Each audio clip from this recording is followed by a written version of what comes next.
Strap in and be prepared. Room for error is much slimmer in basketball. One player and it changes your entire team. It's not like that in football. It's just not. It's not. Interesting guests. Kelly Graves, Mike Parker, Coach Mark Waskowski, Noah Eagle, Melissa Lombardi, Kenyon Barnard, Jonathan Stewart. Sharp opinions. Dana Altman probably earned a pass for a down year after almost 20 years of what he's done for Oregon basketball. And some smiles. Guys, I was stuck in a car wash. Sounds like an R. Kelly song. It's not an R. Kelly song. It's Danny Havel. I can't remember, and I've been doing this for longer than you've been alive, which is really horrible that I have to say that, but it's the truth. Justin Grossweiner. It's like the saying in Alaska that you don't have to be faster than the bear. You just have to be faster than your friend. Danny and Justin starts now on Fox Sports Eugene and Fox Sports Newport. Hello, neighbors! Welcome! Hi, top the Delta Triad, the Crystal Palace, the Bigfoot Beverages Studios, Fox Sports Eugene, Fox Sports Newport. This is the Danny and Justin radio program. Hi there, everyone. Thanks for tuning in to the fastest 60 minutes. You can follow us on Twitter and Blue Sky, Danny and Justin. Also, whatever your platform is, or wherever you consume podcasts or music, we're there. Yes, Apple, Amazon, Spotify, iHeart, Odyssey. We're on literally every platform, and it grows every single week. You name it, we're there. Well, maybe not the Kazakhstan Podverse network, but tell you what, give us a little time. Hi there, everyone. I'm Doc. They call me that because I tell them to. I'm Danny. Right over there is producer, intern Dom. And to my right, you know him, you love him. He's number 10 in the program, number 1 in your hearts. Justin Grossner. We call him Baby J. What up, boy? Well, just another day in Mr. Rogers' neighborhood. Happy to be here. Another beautiful day in the neighborhood. It's not too bad out. It's not raining as much as it was yesterday. Man, I had a really funny interaction at the gym where I was coming in at like 8 o'clock at night. You're so coming in pretty hot. late, and it was rain. I don't know if you remember, guys, last night. It was raining pretty hard. I was snuggled in Here in Eugene, in my at least. home. Yes. And I was just putting away my stuff in a locker, and the guy next to me kind of notices that I'm dripping wet, and he goes, "Hey, is it any better outside?" And I was like, "Probably worse than you remember." And he was like, "Great." I think I looked, because we have one of those gauges. We've got the whole temperature barometer. Right, it's on your roof, right? Yeah, stuck it on my roof. So it has the rain gauge in it, so it tells us how much it's rained, at least at our house. It was like 2.76 inches in a 24-hour period. And this morning when I woke up, it doesn't sound like that 0.6. much, but it is. That's a lot of rain. I know it is. It's squishy outside, as we say. All right, kids, on the program today, we're going to turn our attention more to the Beaver beat, and no one better to do it than our good friend Angie Machado. She'll be joining us. You can follow her, Angie Machado 1. I'll give that to you several times. As she'll join us a little early. Interview segment's going to be a little early. So right around 2:14, 2:15, we'll have Angie on. A lot to talk about, obviously, with the Civil War being put aside in football. It's still going to happen, apparently, in baseball and basketball, although women's basketball is a little iffy as well. Scott Ruick this year did not give a glowing assessment of having that game with Oregon.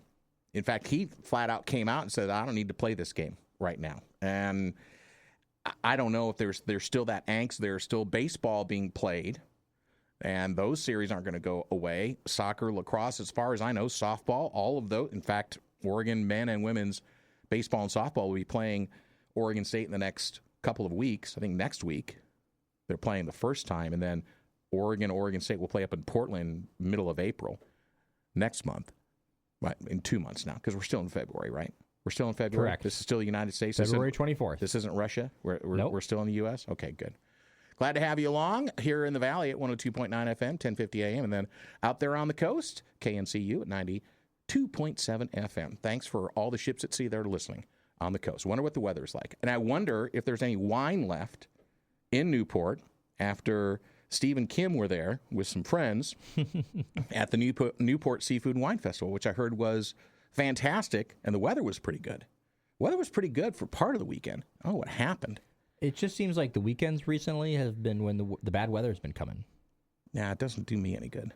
I'm trying to get the last little bit of late winter early spring yard work done, get ready the garden beds and stuff, because we'll be getting ready to turn those over. You've always got a project going, which is cool. I like that. Yeah, let's slow down once we got the garage done.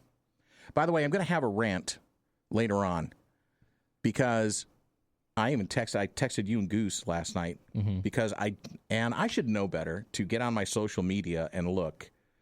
And there was something that came up on a famous Oregon player. I'm not going to say who it is. Going to have to wait to the end of the program. It's called the tease, Dom, just so you know. As the great Marshawn Lynch once said, Danny got, but Danny... For half a second, I did not... Go ahead. Go ahead. Danny gets more than he gets got, so it's okay. Thank you. As Marshawn Lynch once said. Thanks for rescuing me in that. It horks me off. So I'm gonna talk about it, and I know you have opinions on it as well. I do, always. So let's update you real quick since we're going to have Angie on in just a few moments. We'll talk Oregon basketball as well, Oregon State basketball, men's and women's, Oregon State women's softball. We'll run through that real quick. But let's start with Oregon women's golf. They finished up in Humboldt, Texas.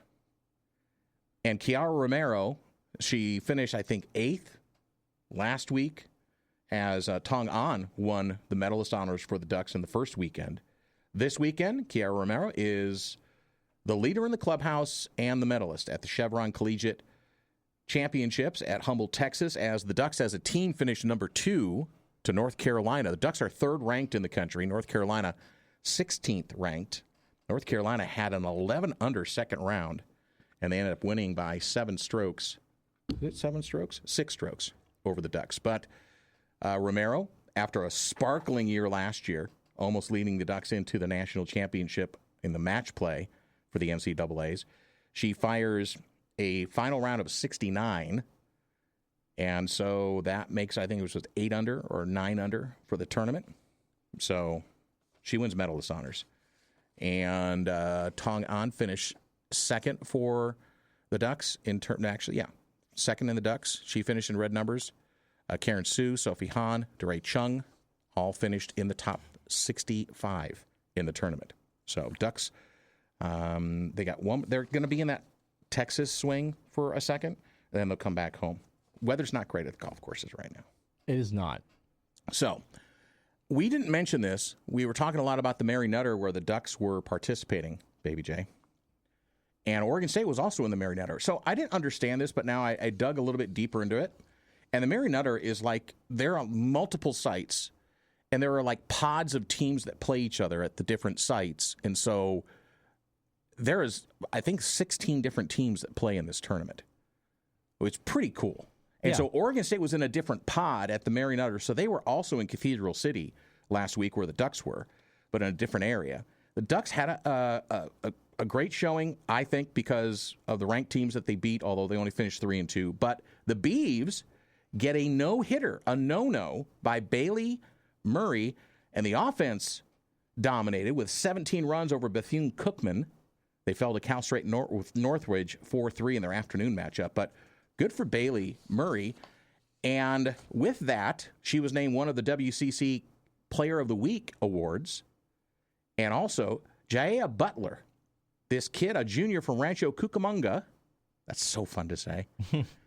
And she's been dominant at the plate all season long. She also won WCC Conference Player of the Week for the offensive side, pitcher and offensive player of the week for Oregon State. And this kid, Butler, man. Yeah. Just, I know you want to read some of her stats. Well, just she was digging really into the good. numbers, it's sometimes when you look at a team and you can see how much one player has produced versus the rest of the team or the average of the rest of the team, it's really, really entertaining to me. Because total bases, she has 66. As a team, they have 228. The next best player has 34. But if you just look at the middle, like the median, which I think is a more accurate representation of the average player, the middle average sort of player on this team is getting like 12 total bases at this point versus her 66. She has 11 home runs, which you said leads the nation.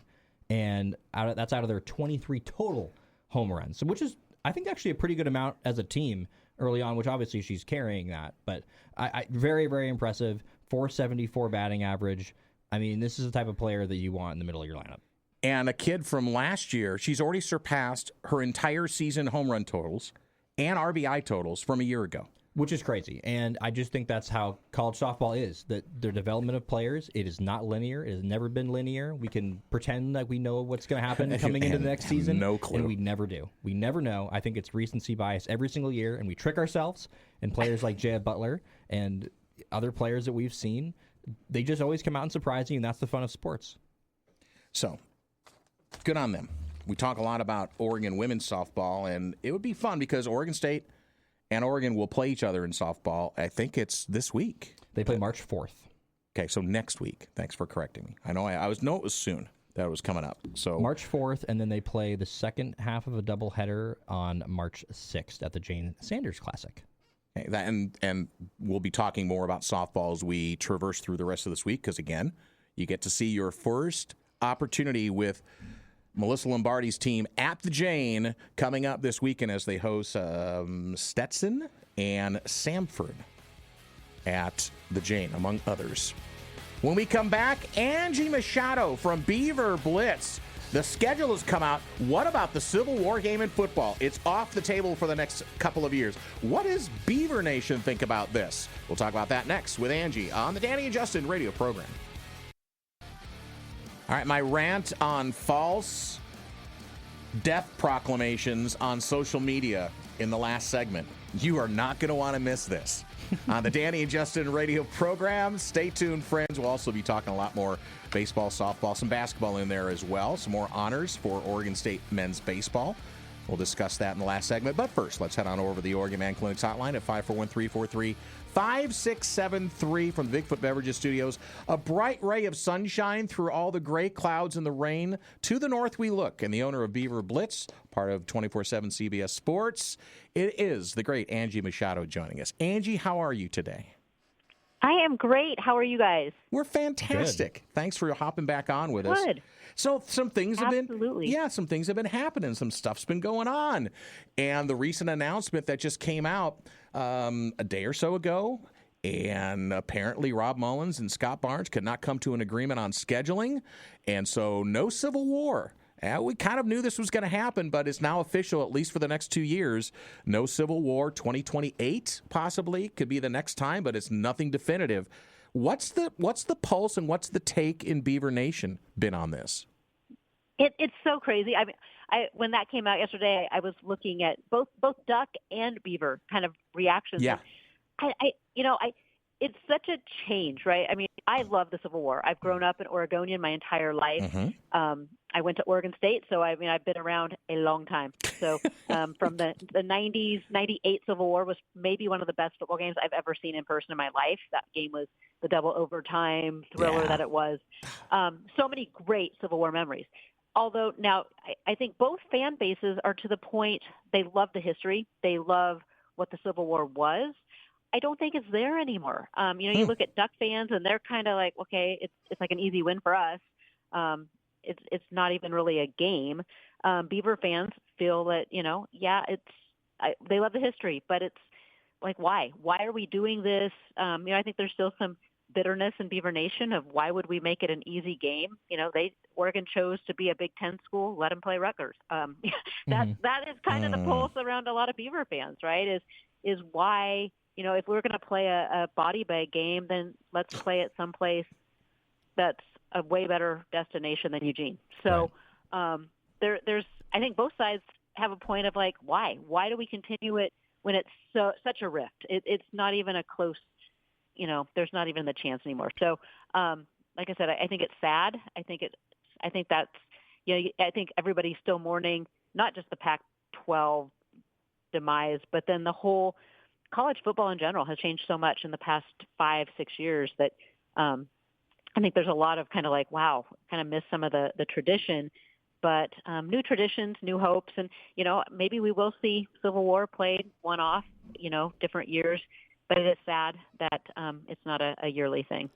And, it's definitely been an interesting time for me joining this industry over the last few years to see how all the changes have gone down. But it does seem like the crux of the game, and especially from the Beaver side, and definitely from the Duck side too, has been the competitiveness, like you're kind of getting at. Yeah. So yeah. if we're gonna best case scenario it, we're gonna say, okay, what's the best case scenario here? Does that 2-year timeline, if you're gonna sit there and go, okay, Jamarcus Shepard's gonna work out, and the Beavers' new conference is gonna work out, and a couple of years of that, and you build up a little bit, like.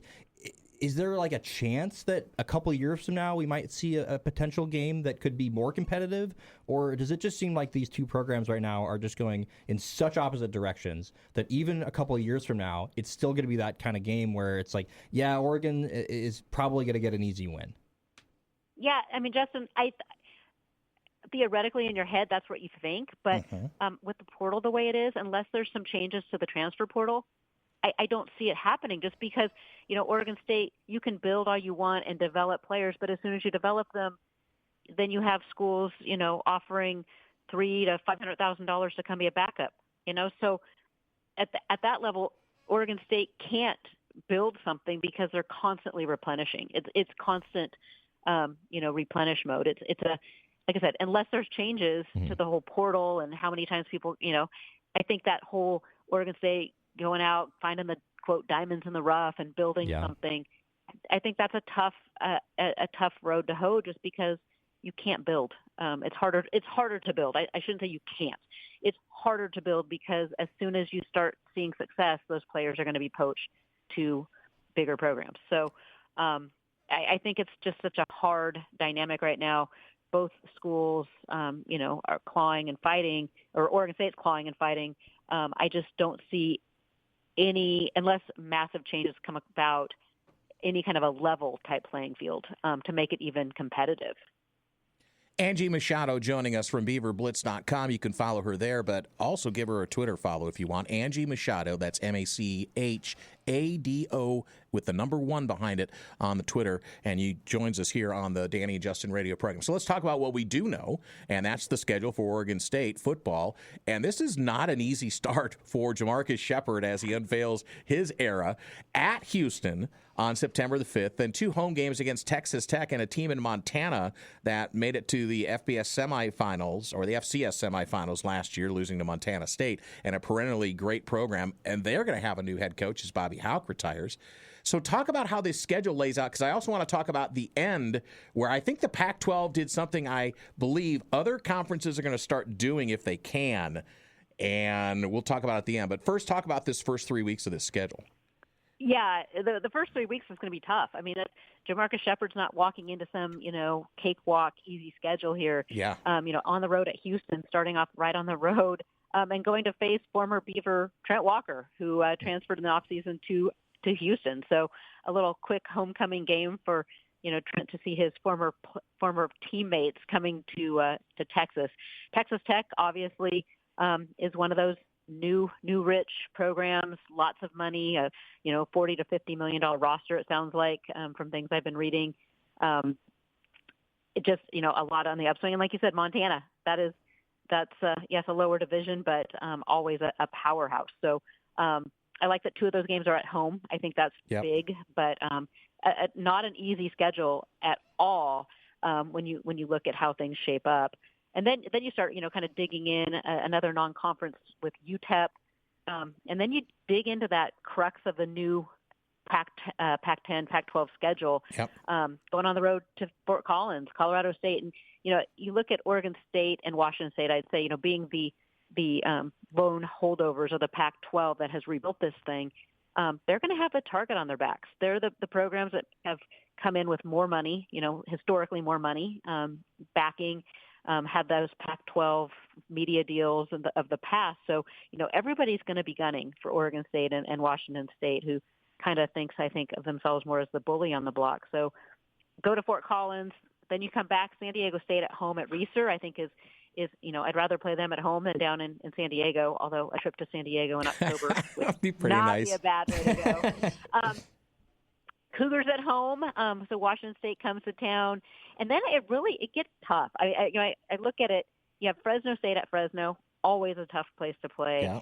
Texas State at home, that's an up and coming team, but they're hungry. They're a whole program that's so focused. and then Boise State and Utah State. Boise on the road, that's a top 15 program, top 20 program, kind of year in, year out. So on the road, Boise is such a hard place to play in mid-November. And then Utah State at Reser, who, they're gunning for a top spot as well. So then you talk about that whole flex game. Yeah. And I agree. I think so Pac-12's being a little innovative here with the flex. And it's a way for them to evaluate toward the end of the season for matchups that potentially, if the Pac-12 has as a team that's, right there that potentially could be in the CFP, right, giving those matchups the best opportunity to get a team in, the best opportunity, right? Yeah. So, and then matching up, teams for good, just a good matchup beside that. So I love the thinking outside the box here. I think this is something other conferences, even Power 4 conferences, will look at in the future. Just because you look at the SEC or ACC, Big 10, Big 12. You have a flex game in there. You position it right to get yourself 2 or 3 teams in the CFP instead of maybe 1. So right. I think it's big. So we'll see. We'll see how it goes. Different for the Oregon State fans. USC's and Washington and Oregon and on that schedule, but I do think there'll be some quality football with this schedule. So last year, Danny and I, we were Beaver believers. We talked ourselves, into 8 or 9 wins each. And I think you were somewhat similar when we talked on the game day program. Yeah. So this year, obviously, I think the numbers would be a little bit lower. But last year, by the end of it, I think we were all saying, hey, let's just get this season over with. Let's get to next season. We'll just figure it out from there. Coming into, obviously we're still in the off season, but coming into the next season, where is your sort of line of like, hey, I'd like to see 5 wins, 6 wins. Like, what's a good step for this program this year?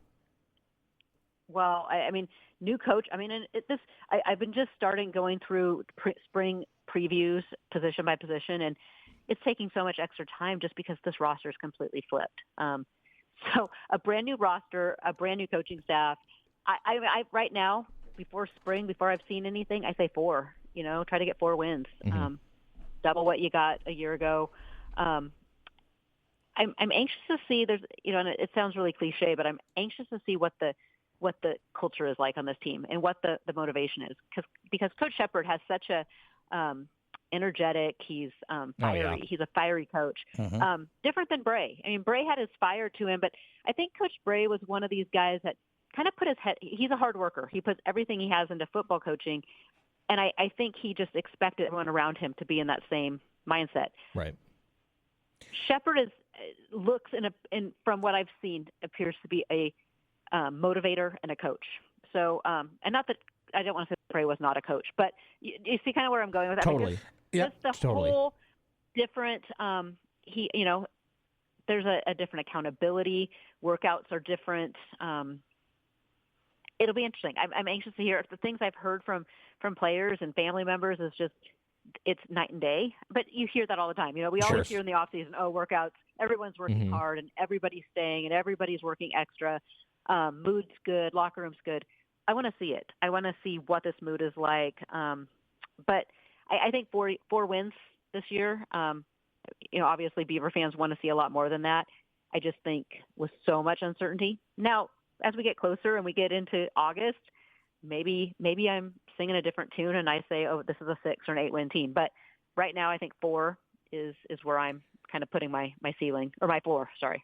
Angie Machado joining us from Beaver Blitz. Last question, Angie, first to comment, and I agree with you, but this has kind of been a whole different type of coach than the last few coaches Oregon State's had. Listen, Jonathan Smith was not the big yelling rah-rah guy. Trent Bray in the same mold. Mike, even going back to Mike Riley. I mean, Mike was a very personable guy, but he wasn't the huge demonstrative guy on the sidelines as well. I think the last one I can think of was probably Dennis Erickson. I can go all the way back that far to have one that was really fiery on the sidelines as well. But speaking of the coaching staff, a big get for Jamarcus Shepard.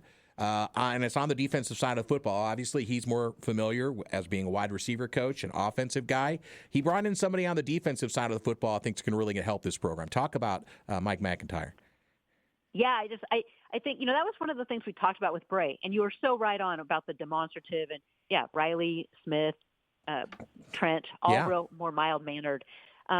Gary Anderson was a little more fiery, Yeah. but still not on the sideline. Like you said, Dennis Erickson comes to mind as a fiery one. But no, Mike McIntyre, we talked about with Coach Bray about, being a first-time head coach and surrounding himself with experience, and he didn't. He brought in 2 first-time coordinators in Ryan Gunderson and Keith Hayward. So that, I think, was something that kind of stood out, especially for Trent on the offensive side of the ball, not having someone with more experience. Jamarcus Shepard having that offensive experience, being able to go out and get someone like Mike McIntyre comes in. I mean, Mike McIntyre's been everywhere. He's well respected. He's been a head coach. He's been position coach. Everyone knows and loves him. He's got a great personality. He knows ball, and he can also be a sounding board for Jamarcus, for program-wide things or head coaching questions he may have. I love the hire. The whole staff seems really solid, in my opinion, what I've seen and heard from. They get along really well, and I'm excited to see them come March when the Beavs open up spring ball. As we will as well. Angie, I know you got to run. Thank you so much for your time. You can follow Angie Machado, beaverblitz.com, Angie Machado 1 on the Twitter. Have a great rest of your day. We look forward to our next conversation. Hey, thanks for having me on, guys. You bet. There she goes, the great Angie Machado from beaversblitz.com. All right, when we come back, a long last segment. I'm gonna go do some breathing exercises in the hallway, trying to calm myself, get the blood pressure down a little bit because I was fired up this morning. If we would have done this program at 10 a.m., it might be a different last segment, but we'll see if we'll get through it. I want to talk about the fake stuff on social media. Got me all fired up yesterday. We'll also talk a little bit of basketball and baseball as well. Oregon. Shame on you! Shame. If you missed any of that interview with Angie Machado from Beaver Blitz, you can go follow her at beaverblitz.com and also Angie Machado 1 on the old Twitter. But if you did miss the interview, we have salvation for you. Just head on over to the podcast, Danny and Justin, and relive it there right after the program's over with. It'll be up, and we'll have it there for you. So let's talk a little softball. Both the Oregon State and Oregon women are back at home. Oregon women are 8-6 overall. They don't start playing conference until, I'm going to say, when is it? Because I keep scrolling down the schedule trying to figure out when conference starts. March 13th. It's late. Against Penn State. So here's what's coming up this weekend. You get your first opportunity at the Oregon Classic to see Oregon Duck softball at the Jane, and it will be Stetson at 12:30, then Idaho State at 3:30. Also, Samford's in town. So then on Saturday, it'll be Stetson at 3:30 and Samford at 6 p.m.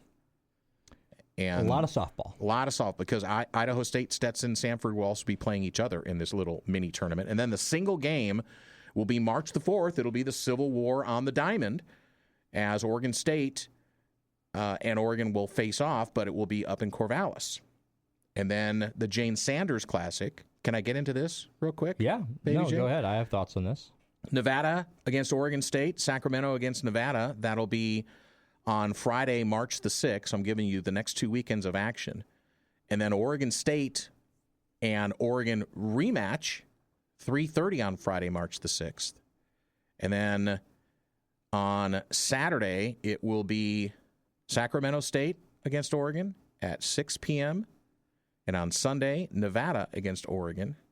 Well, I missed one. Nevada against Oregon, 3:30 on Saturday the 7th, followed by Sacramento State back-to-back, 6 p.m., and then Nevada again on Sunday. And then it's conference play the rest of the way. You want to know what this sounds like to me? Tell me. A lot of expected wins, quite honestly, especially in this upcoming tournament against Idaho State, Stetson, Samford. Don't get me wrong, I have to do a little more research on these teams, but these are a lot of games that Oregon's schedule started off very top-heavy, and I would say it was interesting. They had mixed success. I don't know if anybody really knows how good this 2026 version 8 team is quite yet, based on what we've seen so far, because it's been a little up and down, and we've seen good against good and bad against bad. Does that kind of make sense? Yeah, it makes sense. Like that's that last tournament. I got you. I'm following you. They beat the 3 ranked teams and the 2 unranked teams they lost, which is interesting. I don't think it means anything quite yet, but I do see a lot of games upcoming on this schedule. I mean, again, Stetson, Sanford, Idaho State. You got to be winning almost all of these games. I know there's a lot of softball, doubleheaders, stuff like that, but these are important games to just win. Well, that pitching staff, which is 4 deep for Melissa Lombardi's they squad, are 4 deep, which is great. I think that goes in their favor. And there are 11 games now in the next 2 weeks. Only one of those are away from the Jane, and that's when they just take the short road trip to Corvallis. So literally they can get themselves to 19 wins if they win all. I'm glad you brought up the pitching staff, actually. That's a really good point, because it is important to have 4 deep. Let's not forget that Lindsey Grine, her 180 innings last year was a career high. And I definitely think that by the end of the season, she showed a little fatigue, for sure. And this is a team that I think they know the path at this point. A lot of the team has been there last year, so they're setting themselves up for the end of the season, right? That's got to be what your whole season. You got to get through the season, obviously, but the whole time you're trying to set yourself up for the end. To do that, the depth pitching wise, I think is going to be huge. Not that Lindsay hasn't maybe worked herself up to that, but I think you want to keep at least Lindsay. I mean, all these pitchers obviously, but particularly Lindsay. Got to keep her fresh by the end of the season. Well, Taylor Spencer and Maddie Milhorn, the last two after Lindsey Grine and Elise Sokolsky, are going to come into factor in this. They're going to come factor all season long, but especially when you've got the doubleheader games. And that was where last year with the pitching staff that Oregon had last year, that was again led by Lindsey Grine and Elise Sokolsky, had the advantage, I think, over Stanford when they had to play back-to-back games in elimination games at the Jane, which was in the regional, which was great. And it totally changed the dynamic of the season. Changed 100%. Mightily at that point, and 2 really good ones. So we'll see how that shakes out. It's going to be interesting to see, and I'm excited to see the girls back here at home. I'm excited to see them in person. Yeah, the women. I don't say girls. The women back here at home. Strong young women that are out there playing softball and representing the University of Oregon. So let's move on over to the Diamond. Oregon men are going to be heading down to Vegas, taking on some stiff competition, and that'll be Thursday, Friday, Saturday, I believe. Oregon State is getting back into action. They stay in Texas. They're taking on Houston in a game 2 p.m. in Texas, 12 noon Pacific time on Friday, the first of 3 games in Frisco. So they're back-to-back weeks in Texas. Oregon State right-handed pitcher Dax Whitney, who we talked about after his first game down there in Texas. He's pretty dang good. Had 17 strikeouts, and Oregon State single-game record against Baylor last Friday in a 3-1 win. He only faced 25 batters, gave up 2 hits, a walk, and he did hit a batter, but he was named the National Pitcher of the Week. The Golden Spikes and D1 Baseball named him. USA Baseball announced that yesterday. So Dax Whitney, Oregon, going to start collecting hardware. I guess they give hardware out for this, or at least a plaque or something. He's just a sophomore. Yeah. Can you believe that? Well, people are surprised he got to campus. That he didn't. That didn't just get drafted out of high school. Or grab some more money somewhere else from an SEC team that wanted to pay $500,000 for an arm. For Oregon State to keep him when they have him, because they have such good development there. And I do think there's some more money there than in many programs, I would say, for Oregon State baseball. But I think the people were surprised. He was one of those guys that I think there was a guy I don't remember his name. There was a guy drafted this year who was an Oregon State commit, and Oregon guy. I think he was 6'8". I think it was Schoolcraft or something like that. Who basically, like, those are the guys that they'll just get drafted and they don't make it to college. And I think once you get to college, obviously you're there for a few years. But really, really impressive and just a great job to get him on campus and keep him here. Oregon baseball, as I said, is on the road as well. They're taking on Arizona this Friday, 6 p.m., so you can hear that here locally or watch it on TV. I'll see what TV's on. That one's on D1 Baseball, isn't it? On their site? I think so. D1 Baseball. And then UC Irvine, the Anteaters, on Saturday at noon, and then they follow up Sunday against Vanderbilt before the single-set game on Tuesday, Civil War rivalry game again at PK Park. It'll be a 3:05 first pitch, so take the afternoon off and go have a happy hour beverage out at PK before the first pitch as Oregon State comes to town in the first game of just 2 this season between the Beavs and the Ducks. Funny that Oregon State has played more Big Ten teams so far than Oregon has.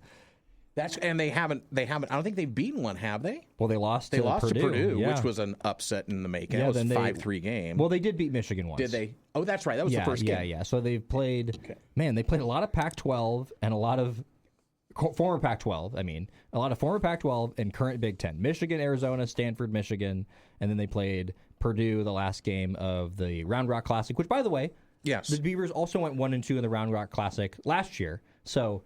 Nothing to get, I think, super duper worried about quite yet for their games against Southern Miss and Purdue, which were surprising losses, I would say. So that's what's all coming up on the diamond in the next week or so. We'll talk a little bit more tomorrow. In fact, a lot more tomorrow. Oregon men are both in action tomorrow night as Oregon State is hosting Senior Day against San Diego. They'll honor Jorge Diaz-Graham and Malcolm Christie. Oregon State's 5-1 against San Diego, 3-0 at Gill.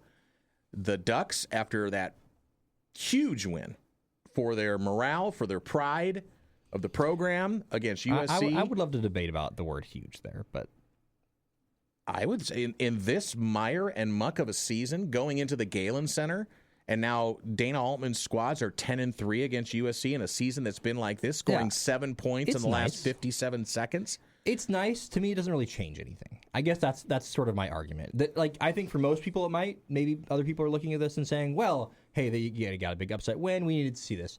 I think the situation has been the same since all these injuries happened, since the downturn started. It's kind of been the same thing. This victory has been nice, but we knew that Dana Altman's a good coach. We knew that he could win a game against the USC. And did you see some of the comments after from Dana about the intensity that gets ratcheted up and how he said it was nice to see the guys in the locker room with smiles on their faces? Oh, I'm sure it's great. I just don't think it changes anything, I guess, is what I would say. So you can. So it's a. Maybe I'm just picking at your words a little bit. Well, I don't you mean are a little bit. No, it's fine. You can pick away, but I think it's interesting. I think the discussion to me is, okay, this one victory, and obviously the victory against Penn State as well. Like, it doesn't really change the way I view the landscape of what's happened this season, except for this. And this is the only way I'll counterpoint that. When I say huge, it's in the context of what's gone on.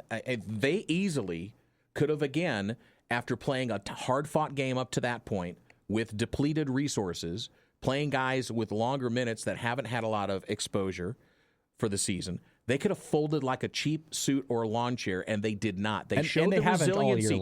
And that's why I say it's huge, because they finally got one of these. Totally. To me, it's, and I don't want you to agree with me. I'm just saying. No, I don't necessarily. What I say is, when you take a look at some of the other games that they've stayed in, and I'll even go back to being on the road against Michigan or Michigan State, or Michigan at home, Michigan State, is they were in some of those games and then they ran out of gas. It was like they hit a wall. And that didn't happen down in Los Angeles. So that's why I think it's huge for their confidence. I think it's huge for the morale, that it's like, you know what? So what? We're down. We're 3-13 in conference play, but you know what? We still have pride. And we've shown now, everyone, we can go into somebody else's environment and beat them. And not just like walk away with a 15, 20-point win, which, God almighty, I wish they would do that. But that when Northwestern's coming to town, or they're going Northwestern, so when they needed to pick themselves up by their bootstraps, they did it. So that's that, and they finished the deal. So when they hopped on that plane, it was like we didn't lose another close game. Right. To me, I see a team, and I think it's hard to differentiate for some people sometimes, is a team that is still well coached but doesn't have the talent. And I think there's a very big difference between a team that's not well coached but does have the talent. I think that looks very, very differently. I think that's where I agree with what you're saying. That this is confirming that to me, that this is, you know, Coach Altman has said this, that there's only been a couple halves this season where the effort hasn't been there. They've tried all season long. I mean, come on, you're coming off a game where you scored 44 points. 100%. Oh, listen, I was there. It was one of the worst games I've seen. It was brutal. It was absolutely brutal. But you could have let that game beat you again. You didn't let it happen. I think it's interesting, too. You mentioned running out of gas. It was quite the opposite of what they did. They went on a 7-0 run to end that game. Right. I think USC ran out of gas. And it was great to see, as we were talking about with Ryan Clark yesterday, Oregon taking advantage of spiting a rival who, I mean, listen, nobody in Eugene likes USC. And USC is fighting for a bubble. spot. That knocked them out of the bubble. Then now they're first four out in the latest Joe Lunardi projections. I bet you Coach Altman said something about that. I bet you that was a little bit of motivation for them coming into that game of, you know what, we have a hard time seeing how we're going to basically make it through this season and make it anywhere unless they win the Big Ten tournament somehow. But it's caused some opponents some pain. Yeah, play spoiler. Why not? So that again, that's where to me, I think that again, I don't completely disagree with you, but to me, you have to adopt that attitude. It wasn't a huge victory because I think I still view everything the same. Okay, well, it's semantics, but exactly. That's fine. But it's worth a debate. That's what we do here on the Danny and Justin radio program. A few more minutes left in the program today. Tomorrow, who are going to have anybody tomorrow? Travis is going to be on. Oh, I just talked to the mayor this morning, actually. Good. We were talking about some other things. I'm surprised he didn't mention that. We were talking about wildly different things than that. We didn't even talk about the show. So I've got my rant coming up here in a second. But I'm ready for it. Okay. So did you see the thing that came out of Cleveland today? That came out of Cleveland. The general manager of the Browns. I did not see this, no. So here's... I did see this. Andrew Berry did not give... He's the general manager of the Cleveland Browns, otherwise known as the biggest dumpster fire in the Midwest. He did not give a timetable for a decision at starting quarterback, but he said Shedeur Sanders and Deshaun Watson will be among those competing to be a starter in 2026.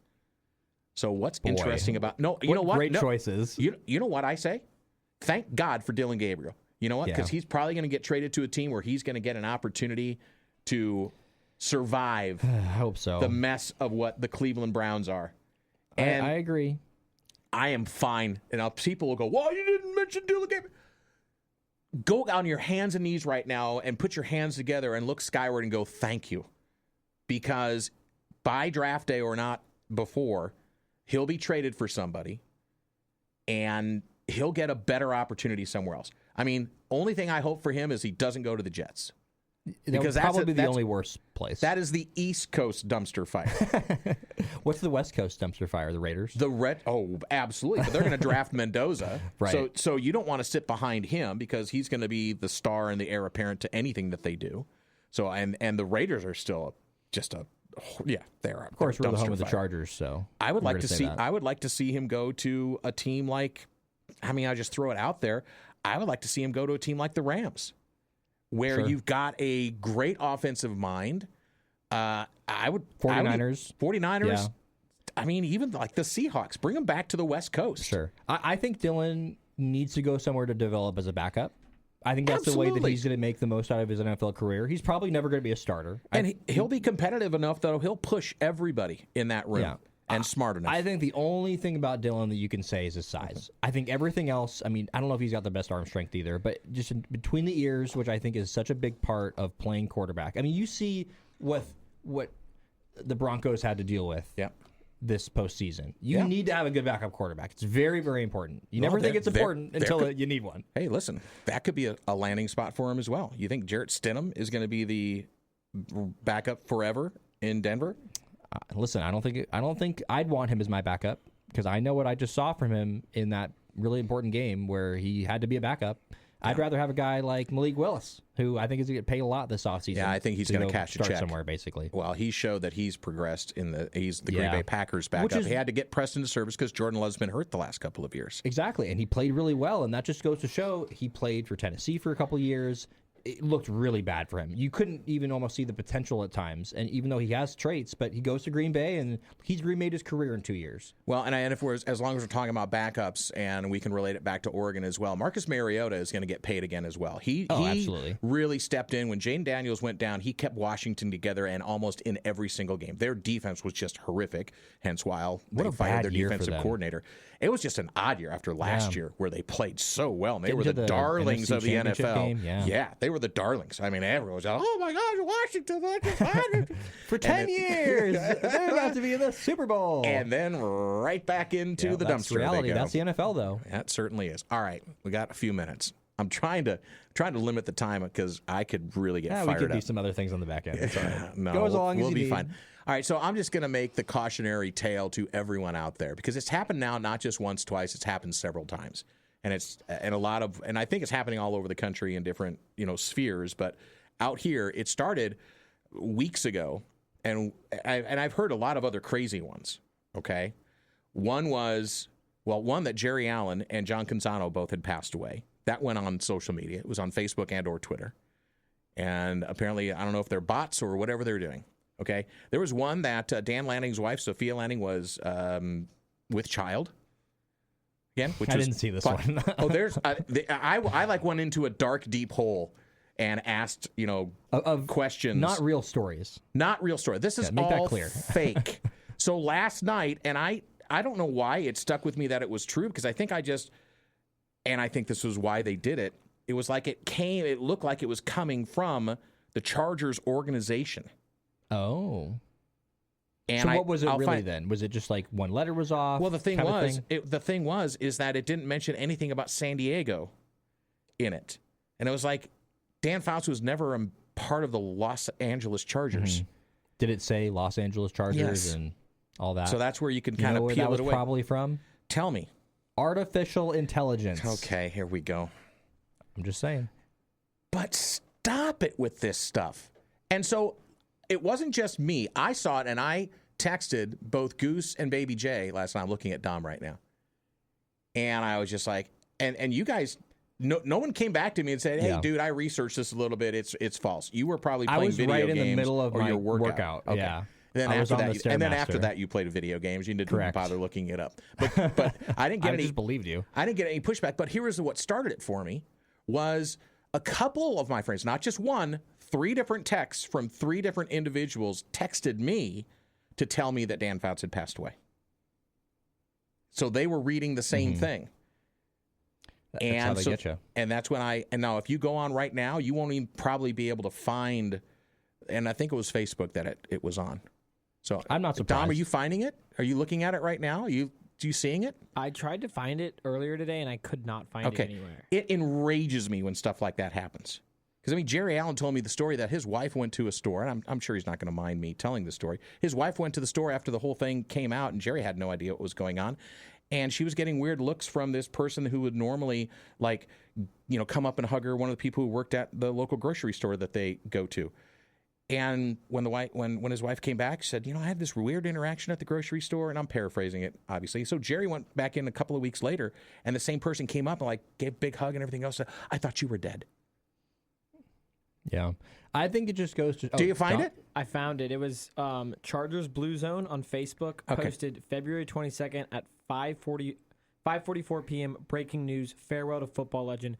Dan Fouts, iconic figure of the Los Angeles Chargers and Pro Football Hall of Famer, has passed away at the age of 74. See, and that was the key. Yeah, that was the Los Angeles Chargers. He wasn't ever a part of the Los Angeles Chargers. Have you ever seen Inglourious Bastards? Yes. You know the part where he's in the bar and he orders a drink and he holds it up 3 the fingers. wrong way? Yeah. Yep. That was it right there. Yeah, Dom. They put a link to the post, and when you click on it, it's kind of a weird website. I've never seen. It's US Now Daily 24. It's a weird website. It's a bot. It's AI, as Justin said. It says when you click on the post, farewell to football icon Dan Fouts, dies at 74 after long battle with liver cancer. Is that even his age? False. I think it is his age, though. Okay. I think this is a great lesson in, seriously, trust and not even sports news. The first thing we have to do as anybody accessing the internet now is basically being able to tell, is what I'm seeing a real story? Are the sources correct? It's the most important thing right now. I have a love-hate relationship with the internet. Because when I grew up, there was no such thing as the internet. That's true. Okay? There was no such thing as a cell phone. There was no such thing as a phone on a camera. I know. And I'll just say I have learned a very, very serious lesson as well. Think before thou speak. Okay, I'll do my dad joke, though.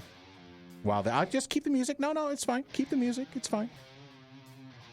So, this is on our review, Baby J. Okay. What do frogs use to track their exercise? What do frogs use to track their exercise? I don't know how this is honor of me. The exercise thing. I don't know. Fit Rivets. I have a Fitbit, so there you go. All right. Fit Ribbits. All right, kids, tomorrow on the program, the mayor of Rip City, Travis Demers, will join us. By the way, Minnesota's wearing uniforms tonight against the Blazers in honor of Prince. Very nice. Lavender, baby. Very cool. Let it purple rain for the entire crew.